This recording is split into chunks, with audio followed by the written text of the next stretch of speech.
Yo, c'est Vega et bienvenue pour cette review de l'épisode 3 de Digimon Adventure. Alors après mon coup de gueule de l'épisode 2, ça donne un petit peu plus d'espoir. J'ai eu une petite lueur d'espoir. J'ai eu des frissons pendant cet épisode et je me suis dit c'était mieux que l'épisode 2. Parce que l'épisode 2, bon ok c'était pas parfait, c'est loin d'être parfait l'épisode 3. Mais l'épisode 2 on pouvait dire que c'était what the fuck, il fallait forcément une bonne raison qu'Omegamon apparaisse. Est-ce qu'on l'a eu? Non. Non, à part qu'on a revu les plumes sur Ikari. Derrière elle, la plume, la symbolique de la plume, la symbolique de son Digimon. Mais à part ça, non, il n'y a pas vraiment eu de justificatif. Omegamon était là, avec Taichi et Yamato, et Taichi et Yamato, ce qui m'imaginait le plus, c'est que ça ne les a pas choqués du tout. Il y a un putain de missile qui va détruire Tokyo, eux, ils sont à fond. C'est comme s'ils étaient habitués depuis des semaines et tout, à être dans le monde digital, etc. Et tu fais non, soyez un peu choqués d'avoir Omegamon, je veux dire, soyez un peu choqués du combat, vous volez en même temps. Vous arrivez à voler avec leur pouvoir de Digivice et de leur union, etc. Ils arrivent à voler pour se poser sur Omegamon, et ils ne sont pas choqués. Au début, j'étais vraiment en mode, ok, bon, d'accord, pourquoi pas. Et donc, après, du coup, le combat s'ensuit entre, du coup, le méchant Digimon, dont j'ai oublié le nom, contre Omegamon, et Omegamon, du coup, lui fout sa raclée, lui fout sa patate, et bah, le détruit, mais ne détruit pas, du coup, le missile qui est à Tokyo, parce que, du coup,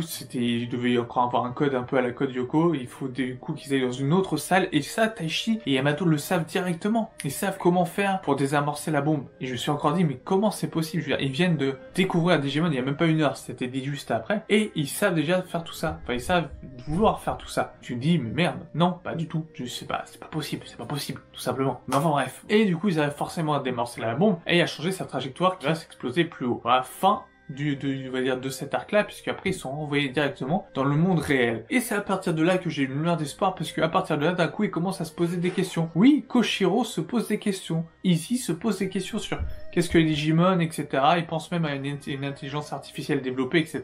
Je vous dis, enfin, ils se posent des questions, etc. Ce n'est plus comme si c'était quelque chose de banal de ce qui s'est passé, parce que pendant les 3 épisodes, j'ai l'impression que c'est quelque chose de banal de ce qui s'est passé, et j'espère que l'apparition d'Omegamon, vu que du coup ils ont réussi leur coup, va être exceptionnel. On va pas ressortir Omegamon à chaque fois. Mais je pense que ça sera quelque chose quand même d'assez exceptionnel de sortir Omegamon à chaque fois, puisque au vu de la preview de l'épisode prochain, on repartira sur, à mon avis, sur un épisode est égal à un Digimon. Comme ça, on pourra développer du coup la personne et le Digimon qui va avec. Donc, ce qui était bien, c'est que à la retour à la normalité, c'est-à-dire que du coup, quand Tai voit que Ikari va bien, etc., il s'en va au camp de vacances, là où dans la série originale, ils sont happés dans le Digital World. Donc voilà, mais là non, là il faut connaissance du coup de, on voit Sora, il faut connaissance de Sora, donc Tai présente du coup Koshiro à Sora. Tout le monde connaît Sora, c'est une fille populaire. Je me souvenais pas que Sora était une fille populaire à l'époque. Hein. Peut-être que maintenant c'est du coup ils ont dit dans le reboot on va en faire que c'était une fille ultra populaire. J'aurais plus pensé à Mimi en fille plus populaire que à Sora, mais bon. Pourquoi bah, du coup il faut la connaissance de Sora, etc. Il se pose des questions sur le Digital World, est-ce qu'ils les reverront ou pas, etc. Et au final, de nouveaux problèmes de cyberattentat arrivent, qui déclenchent, et ils ont 72 heures avant que tout soit éteint, l'électricité entièrement. Donc du coup, Tai se dit c'est le moment de retourner du coup voir Agumon, etc. Il se précipite, son Digivice s'active, pas que le sien, mais celui aussi de Koshiro, sûrement celui de Yamato, parce que Yamato est retourné chez lui, et on voit que du coup il y a un problème de divorce, parce que c'est son petit frère, pour ceux qui sont néophytes de Digimon, la plume qui est la plume du petit qu'on a vu dans l'épisode 2 avec la sœur de Tai, c'est la sœur de Yamato. Et du coup là c'est du coup le frère de la sœur de Yamato, le frère de Yamato pardon. Du coup le frère de Yamato a aussi un Digimon avec des ailes, en Gemon, et du coup c'est pour ça que aussi la symbolique des plumes. Et donc voilà, ils sont partis directement dans le Digital World, et là cette fois-ci c'est du Digital World avec de la verdure, avec de la vie, avec ce qu'on voulait, ce qui ressemblait pas du coup totalement à Internet avec plein de fichiers binaires, etc.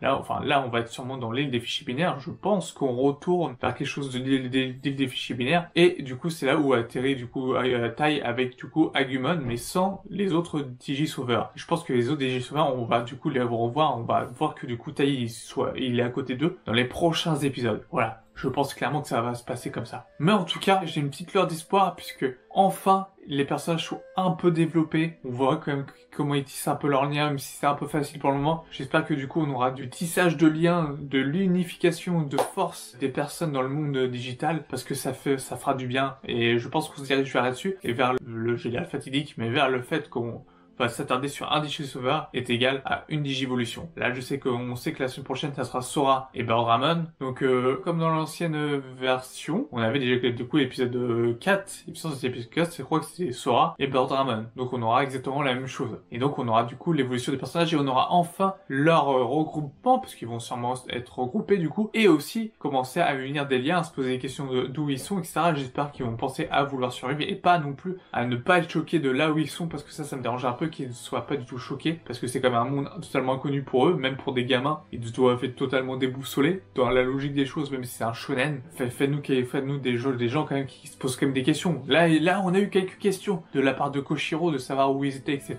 Et ça, c'était bien. Mais le fait que quand Tachi et Yamato, ils étaient sur Megamon, ils se posaient aucune question. Je veux dire, c'était comme si c'était normal. Alors non, ils ont mis du temps avant d'accepter leur destin de Digisauveur. Donc j'espère que du coup, on reprendra ce temps pour qu'ils acceptent leur destin de Digisauveur. Mais on retrouve du coup le Digital World. On va retrouver sûrement du coup l'unification des personnages et aussi, outre la verdure, outre la diversification des paysages, le fait que de reprendre un Digisauveur, se concentrer sur un Digisauveur et du coup l'évolution d'un Digimon, sûrement dû à l'apprentissage du Digisauveur sur lui-même et sur le monde qui l'entoure, et même par rapport à son Digimon. J'espère qu'on verra tout ça dans le prochain épisode, mais ça donne du coup une lueur d'espoir. C'était bien parce que l'animation, parce que j'ai rien à dire, l'animation, le combat, la musique, les OST, etc., c'était beau et c'était magnifique, même s'il manque toujours du Butterfly pour moi, mais ça c'est normal. C'était l'animation, etc., j'ai rien à dire, c'est beau, c'est fluide, les combats sont beaux, etc., le combat d'Omegamon était génial, même s'il était court, il était comme vachement intense, j'en ai eu quelques frissons. C'est pour ça que j'ai une petite lueur d'espoir en me disant, enfin ça peut être sympa, enfin on va retrouver sûrement le Digimon que j'ai aimé, le Digimon qui m'a fait grandir, le Digimon auquel j'ai vécu du coup avec eux, leurs aventures, et je pense qu'on va se diriger un peu vers là-dessus. J'espère juste que du coup, et c'est là ma plus grande peur, c'est que du coup l'union des personnages se fasse pas de manière en un claquement de doigts. J'espère moi que ça sera bien développé et que ça sera bien fait. Ça sera mis en place, ça sera bien